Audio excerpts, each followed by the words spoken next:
Margaret's voice pierced through the room as she asked Sophia whether she'd purchased her outfit from a bargain shop. The sound of her ridicule echoed around the table, with everyone joining in the mockery. Alexander simply kept his gaze downward, offering no support to his spouse, allowing her to appear as though she were merely clinging desperately to her wealthy in-laws. While the group continued their amusement, Sophia remained composed, lifting her mobile device and tapping the screen. The display illuminated with a message. Arcadia Capital had just pulled out $1 billion from the Blackwood Group. The ridicule ceased immediately, and the Blackwood dynasty crumbled during that very meal. The events had begun hours before, when Sophia examined her wardrobe, studying the row of modest garments hanging there. She selected a simple navy dress that fell to her knees without any embellishments. Her fingers ran across the material, pausing briefly before she put it on. She applied no cosmetics and gathered her hair into a simple bun at the nape of her neck. Looking at her reflection, her expression appeared gentle yet resolute, like someone accustomed to bearing burdens silently. Impressing others wasn't her goal. It never had been. However, that particular evening, as she entered the Blackwood mansion, the atmosphere seemed unusually oppressive. The crystal fixtures sparkled, the stone flooring gleamed, and the attendees adorned in luxury brands turned to observe her. Their attention wasn't admiring, but evaluative. Their stares lingered on her outfit, her unadorned footwear, and the way she carried her small bag without any designer label. She experienced that recognizable sensation of being judged, yet she maintained her composure and walked with confidence. While Sophia made her way across the entrance hall, a younger woman wearing a shimmering green gown with elaborately styled hair positioned herself in Sophia's path. This was Vanessa, a society figure who flourished on recognition, her expression as cutting as her high heels. She greeted Sophia with exaggerated surprise, her volume calculated to attract observers. She claimed she'd nearly overlooked Sophia, suggesting she blended into the surroundings. Those nearby chuckled, glancing between the two women. Vanessa moved closer, her fragrance overpowering, suggesting that Sophia should perhaps borrow clothing from Margaret's collection next time to appear more suitable. Sophia's grip on her bag tightened, but she showed no other reaction. She looked directly at Vanessa, responding calmly that she was precisely where she should be. Vanessa's expression wavered momentarily before she laughed dismissively, though the crowd's amusement seemed artificial, as though they detected something unspoken. The banquet hall displayed tremendous wealth. Gentlemen wore custom-tailored garments. Ladies wore sparkling jewels around their throats, all congregating around lengthy tables draped in pristine white fabric. Sophia sat beside Alexander, who scarcely acknowledged her presence.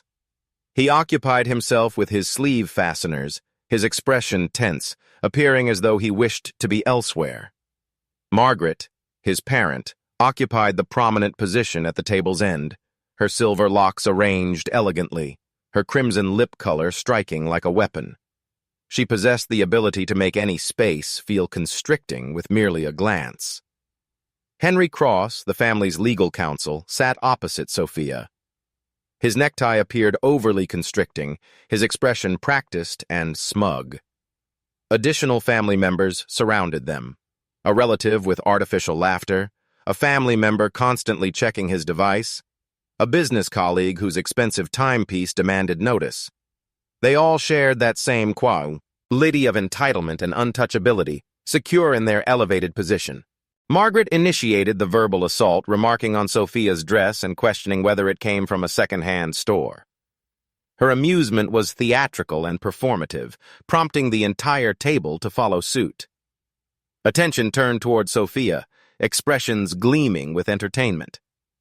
A woman wearing sequined clothing leaned in, her tone dripping with false sweetness, commenting on how charming and quaint it was, questioning whether Sophia had created the garment herself. The aunt, her pearl necklace making sounds as she reached for her beverage, contributed by suggesting Sophia must have married Alexander for financial reasons, questioning what other motivation could exist. The ridicule intensified. becoming sharper. Sophia's fingers clenched her cloth napkin more firmly, yet her expression remained tranquil. She showed no discomfort, simply regarding the aunt with steady eyes and questioning whether that was her understanding of matrimony's purpose.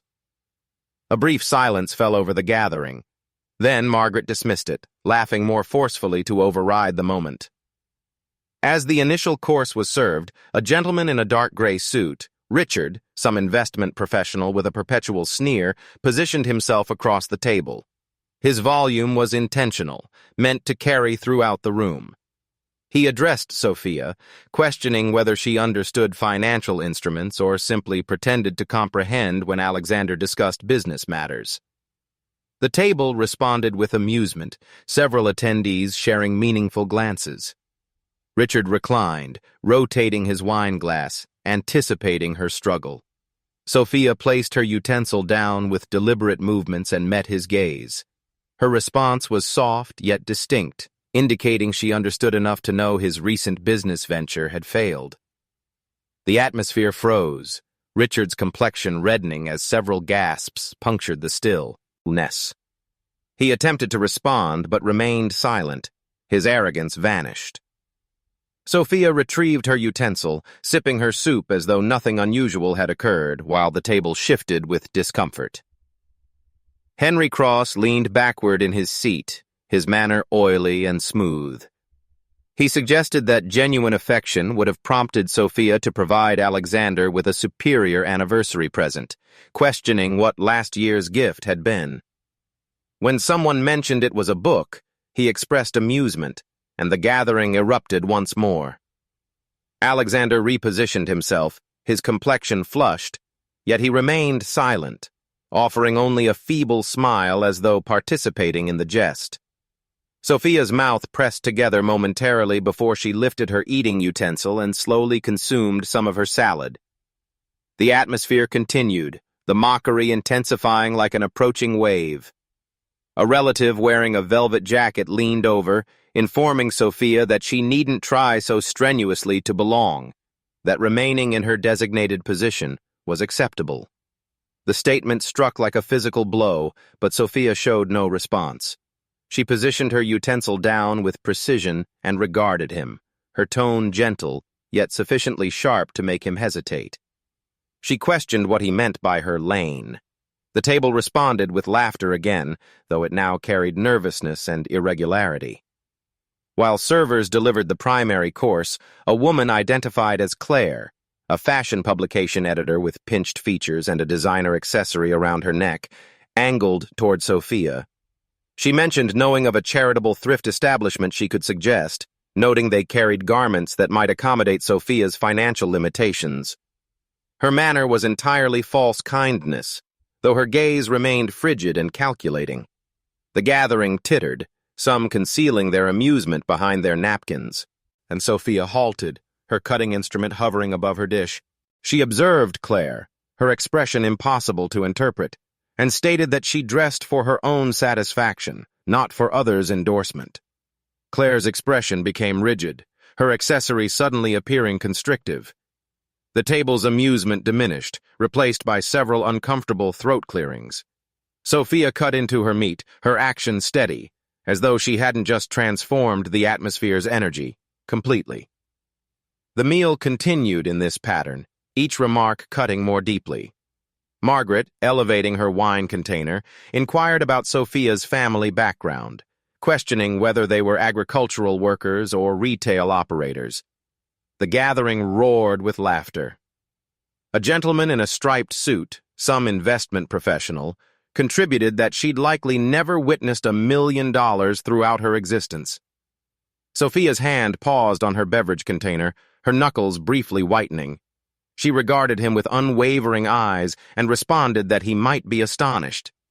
The gentleman laughed, though it seemed forced, and several individuals repositioned themselves in their seats. Alexander, maintaining his silence, reached for his water, his hands trembling slightly. The atmosphere was beginning to resemble a vessel under extreme pressure, thick with cruelty and something else, something nobody could precisely identify. Midway through the sweet course, an eager and overconfident young media professional extended a recording device toward Sophia, requesting commentary on speculation that she was merely pursuing wealth. His expression was self-satisfied, as though he'd already composed his article. The gathering leaned in, anticipating her to falter. Sophia positioned her dessert utensil down, her gaze locking onto his. She calmly stated he could write whatever he wished, as truth required no authorization from her. The journalist blinked, his device lower, somewhat. Several attendees exchanged glances, their smugness fading.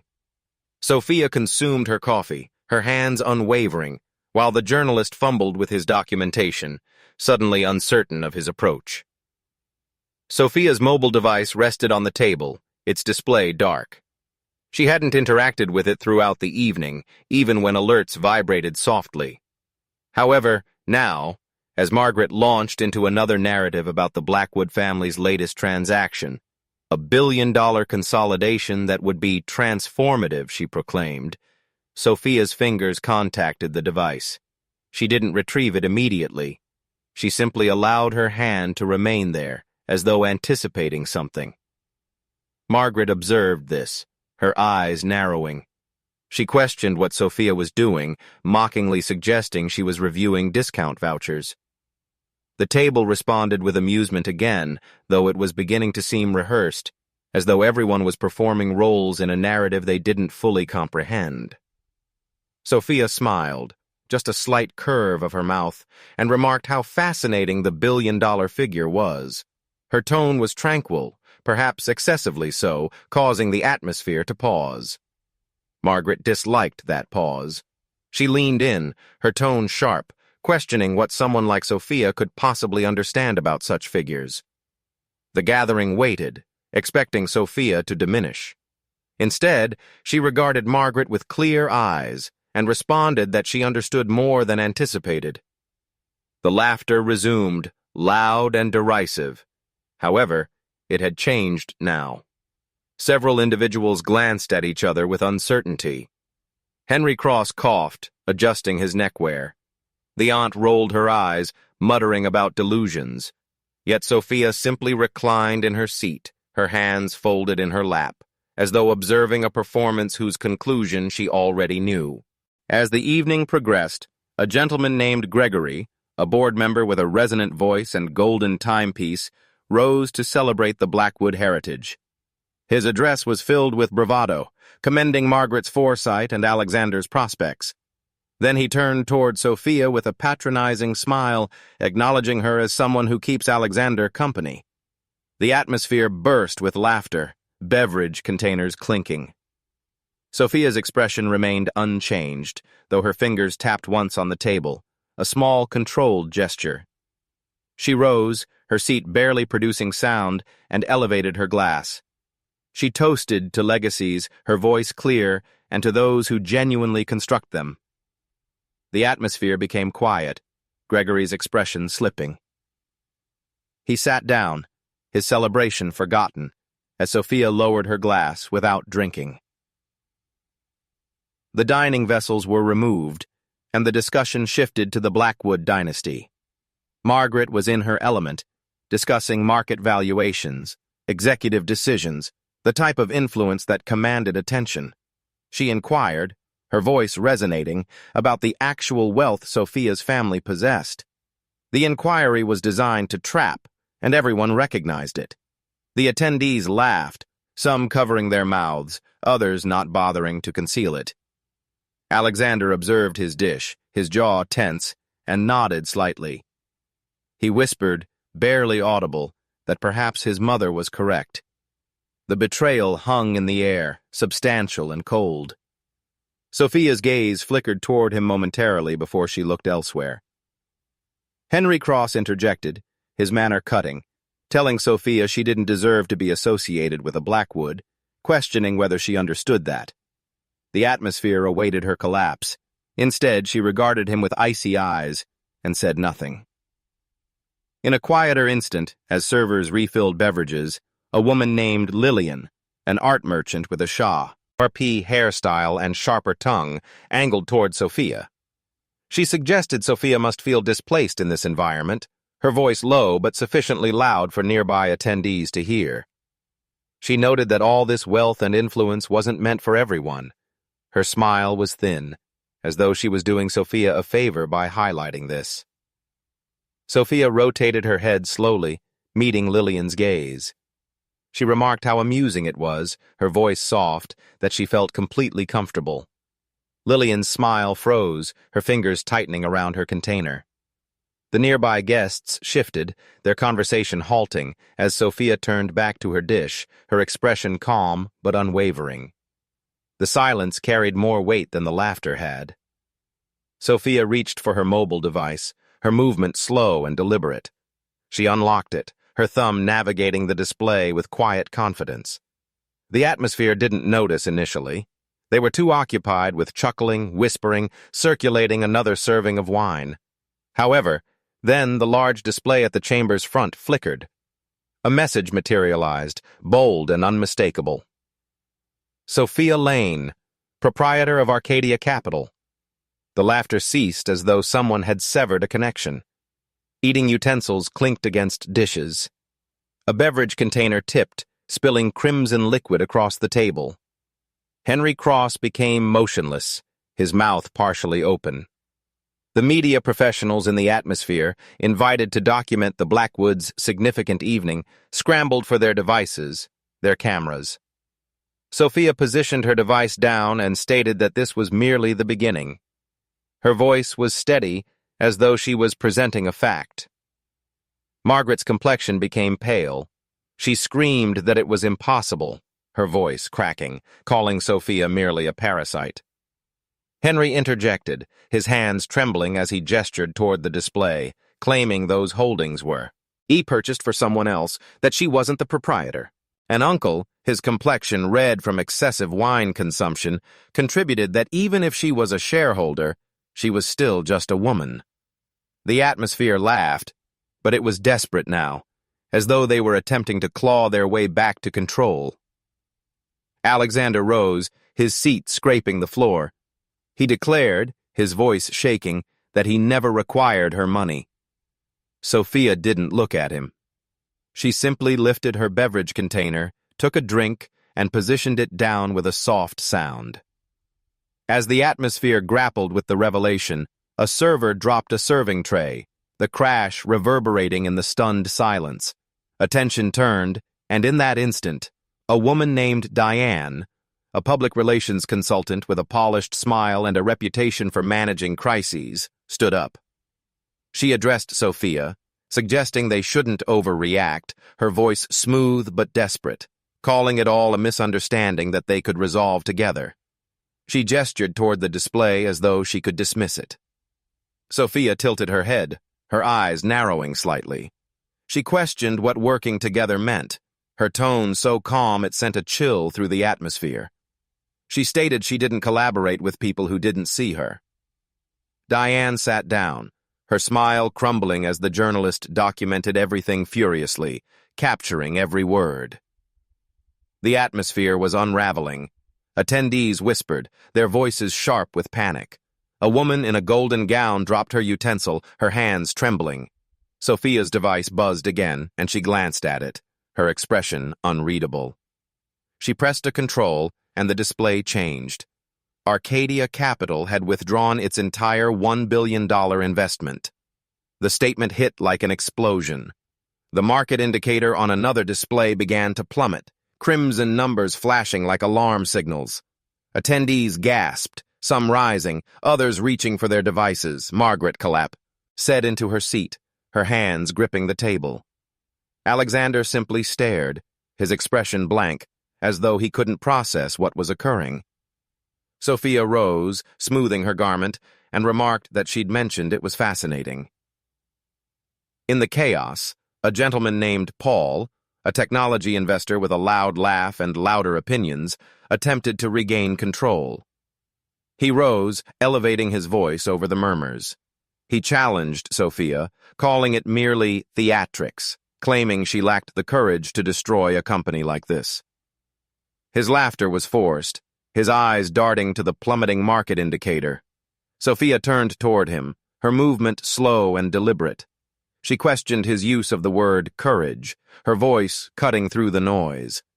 She stated she'd constructed Arcadia from nothing, questioning what he'd built recently. Paul's expression went slack, his laughter dying in his throat. The atmosphere watched, stunned, as Sophia adjusted her bag and stepped away from the table, her presence commanding every eye. The atmosphere was chaotic. Individuals were shouting, arguing, attempting to make communications. Margaret's voice cut through, elevated and desperate, apologizing to Sophia and pleading for the family to receive another opportunity. Henry was next, his complexion slick with perspiration, suggesting they could renegotiate and repair the situation. Alexander grasped her hand, his grip excessively tight, claiming he still loved her and begging her not to leave. An attendee, some technology magnate with an artificial tan, attempted flattery, claiming Sophia had always belonged among them. She regarded them, her expression blank, as though seeing them for the first time. She freed her hand, retrieved her bag, and began walking toward the exit. The atmosphere watched, silent, as her footwear clicked against the stone flooring. As Sophia approached the exit, a woman named Elise, a corporate attorney with a reputation for ruthlessness, called out, questioning whether Sophia thought she'd won, claiming this small stunt wouldn't endure and that she'd be forgotten within a week. Her tone was venomous, her eyes flashing with defiance. Sophia halted, her hand on the entrance frame. She rotated slightly, just enough to meet Elise's gaze.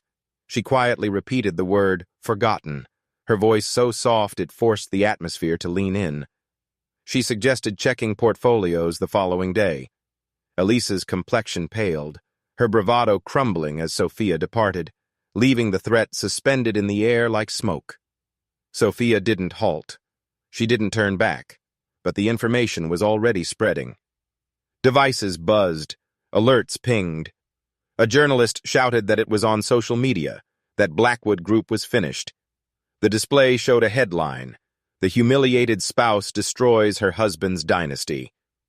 Attendees began leaving, their complexions pale, their voices low. A woman in an animal fur coat whispered that Sophia had manipulated them all. Another, a banker with a pinched complexion, muttered that this was a catastrophe. Sophia continued walking, her shoulders straight, her pace steady. She didn't need to say anything. The truth was communicating for her. Outside, the air was cool, the night quiet. Sophia stood on the steps, her breath visible in the chilly air. A vehicle pulled up, an old sedan, nothing like the sleek limousines parked nearby. She paused, her hand on the door, and glanced at a small photograph tucked into her bag. It showed her mother smiling, standing in front of a tiny house with a garden. Sophia's fingers lingered on the photograph, her expression softening for just a moment. Then she closed the bag, entered the vehicle, and drove away. The memory faded as quickly as it came, but it left a weight in the air, a reminder of her origins and what she'd carried. Back inside, the Blackwoods were falling apart. Margaret was on the phone screaming at someone, her voice hysterical. Henry was pacing, his neckwear undone, muttering about legal action. Alexander sat alone at the table, his head in his hands. The attendees who remained were whispering, their alliances shifting like sand. A young woman, some social media influencer with millions of followers, posted a video online calling out Margaret's cruelty. It went viral within minutes, the comments flooding with support for Sophia. The aunt, the one with the pearls, received a communication from her sponsor. They were withdrawing. The cousin, the one with the velvet jacket, was already trending for all the wrong reasons, his smug face plastered across social media. In the days that followed, Sophia was in a boardroom, her presence quiet but undeniable. A gentleman named Victor, a rival executive with a nervous habit of tapping his writing instrument, hesitated before speaking. He addressed her formally, admitting they underestimated her, his voice low. The other executives nodded, their eyes avoiding hers. Sophia leaned forward, her hands folded on the table. She stated matter-of-factly that most people do. She slid a contract across the table, her signature already on it. Victor took it, his hands unsteady, and the atmosphere exhaled as though they had been holding their breath. Sophia didn't smile. She simply nodded, her authority filling the space without a single raised voice. Sophia didn't witness any of it. She was in her vehicle, driving through the city, the lights blurring past. Her device buzzed again, but she didn't check it. Instead, she pulled into a quiet diner, the type with flickering neon signs and sticky tables. She ordered a coffee, black, and sat by the window watching the street. A gentleman walked in, his suit expensive but understated, his expression kind but serious. He slid into the booth across from her, positioning a folder on the table. He stated she'd accomplished it, his voice low. Arcadia had signed with them. Sophia nodded, her fingers tracing the rim of her cup. She simply said, "Good," and that was all. The gentleman, Ethan, CEO of the rival company, had been observing Sophia for years, not merely as a business partner, but as something more. He reached across the table, his hand brushing hers. He stated she didn't have to do it alone. She regarded him, her eyes softening, but she didn't withdraw her hand. She responded that she did, her voice quiet but firm, but added that she wasn't alone now. Ethan smiled, just a small one, and the moment felt like a promise, something genuine and steady amid the chaos. The following day, the information was everywhere. Blackwood Group was delisted, its holdings worthless. Margaret's image was on every outlet, her dynasty in ruins. Henry was terminated, his name blacklisted in every major firm. The aunt's sponsorships dried up, her social circle shrinking by the hour. Alexander was photographed departing the estate, his luggage packed, his expression hollow. Sophia didn't watch the coverage. She was in a meeting, signing documents, her signature sharp and precise. The atmosphere was full of executives, all deferring to her, their voices respectful, their eyes careful. She didn't smile, didn't gloat. She simply performed her work, her presence filling the space. Weeks later, at another event, the atmosphere was different. Individuals whispered her name, not with mockery, but with awe. She walked in, still in a simple dress, still without cosmetics. However, nobody laughed now. A media professional approached, hesitant, requesting a comment. Sophia regarded her, her eyes calm, and stated she didn't have one. The reporter nodded, stepping back as though she had just encountered someone untouched. Abel. Ethan was there, standing a few feet away, observing her with quiet pride. The atmosphere felt alive, electric, as though everyone knew they were witnessing something rare. However, the Blackwoods weren't finished.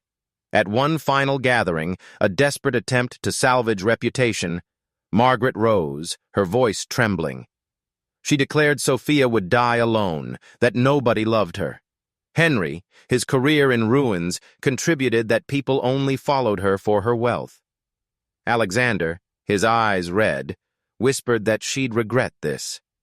An attendee, some fading socialite, chimed in that the cold CEO would never be happy. The atmosphere went still, waiting for Sophia to break. She didn't. She stood there, her hands steady, her expression unreadable. She regarded them one by one, then turned to leave. The silence was deafening. At the back of the atmosphere, Ethan stepped forward. He didn't raise his voice, didn't create a scene. He simply took her hand and stated they weren't merely partners. He wanted to build a genuine family with her. The reporters went wild, cameras flashing, devices recording. Sophia didn't smile, but her eyes softened, and she squeezed his hand. The atmosphere erupted in applause, not for show, but for her, for the woman who'd walked through fire and emerged whole. She departed with Ethan, her steps steady, her head elevated. The Blackwoods stood there, broken, their dynasty gone, their voices silenced. Sophia continued moving forward. She didn't look back. She didn't need to. The truth had performed its work, and she was free. For everyone who's ever been judged, overlooked, or silenced, this was her moment. It wasn't loud, it wasn't vengeful, it was simply true. And that truth was enough. Leave a comment below and hit follow to walk with me through heartbreak, betrayal, and finally healing.